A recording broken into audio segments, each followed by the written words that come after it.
Welcome to Thums up. Degree complete பண்ணிவிட்டு ஃப்ரெஷராக உங்கள் கரியரை start பண்ண போகிறீங்களா?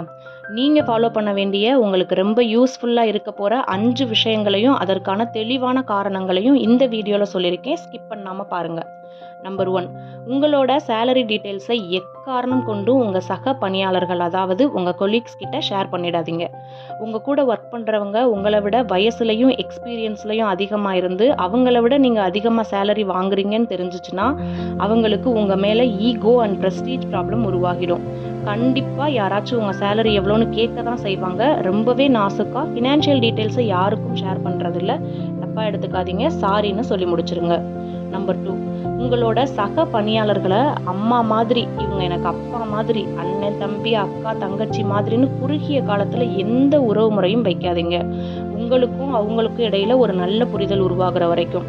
மீறி யாரையாச்சும் அம்மா மாதிரி அப்பா மாதிரி அண்ணன் தம்பி தங்கச்சி மாதிரின்னு ரொம்ப இடம் கொடுத்து பழகுனீங்கன்னா நாளைக்கு உங்களுக்குள்ள ஏதாச்சும் ப்ராப்ளம் வரும்போது அம்மா மாதிரியோ அப்பா மாதிரியோ அல்லது மற்ற குடும்ப உறுப்பினர்கள் மாதிரியோ கண்டிப்பாக நடந்துக்க மாட்டாங்க. இது உங்களுக்கு மிகப்பெரிய வேதனையை தான் கொடுக்கும்.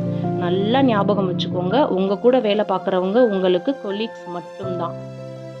நம்பர் 3, ட்ரைனிங்ன்ற பேரில் சும்மாவே உட்காந்து இருந்துடாம நீங்களே உங்கள் முதுகை தட்டி கொடுத்து முன்ன போய் என்ன செய்யணும், எப்படி ஆப்ரேட் பண்ணணும், எப்படி கால்குலேட் பண்ணணும், ஏன் செய்கிறோம், எதுக்காக செய்கிறோன்னு டீட்டெயில்டாக கேள்விகள் கேட்டு வேலையை கற்றுக்க ஆரம்பிங்க. ஏன்னா வேற யாருமே உங்களுக்காக இதை செய்ய மாட்டாங்க. இங்கே யாரையுமே தப்பாக சொல்லிட முடியாது. நீங்கள் தான் ஃப்ரெஷராக ஜாயின் பண்ணியிருக்கீங்க. ஏற்கனவே ஒர்க் பண்ணிட்டு இருக்க எம்ப்ளாயிஸ்க்கு அவங்களோட ஒர்க்கே அளவுக்கு அதிகமாக இருக்கும். நீங்களாக தான் அடிக்கடி முன்ன போய் உங்களோட எக்ஸிஸ்டன்ஸை காமிச்சுக்கணும்.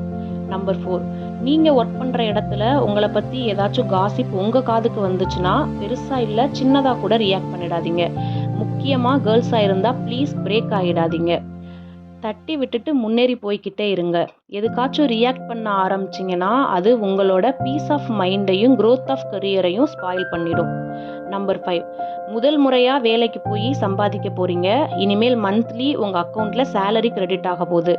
உங்களுக்கு எவ்வளோதான் ஆப்ளிகேஷன்ஸ் ஒரு பக்கம் இருந்தாலும் உங்கள் சம்பளத்தில் ஒரு 1/4 பங்கு பணமாவது எடுத்து உங்களுக்காக ஒரு சேவிங் ஸ்கீம் கண்டிப்பாக ஸ்டார்ட் பண்ணுங்க. இந்த சிறு துளி உங்களுக்கு ஒரு நாள் பெரு வெள்ளமாக மாறும். தேங்க்யூ.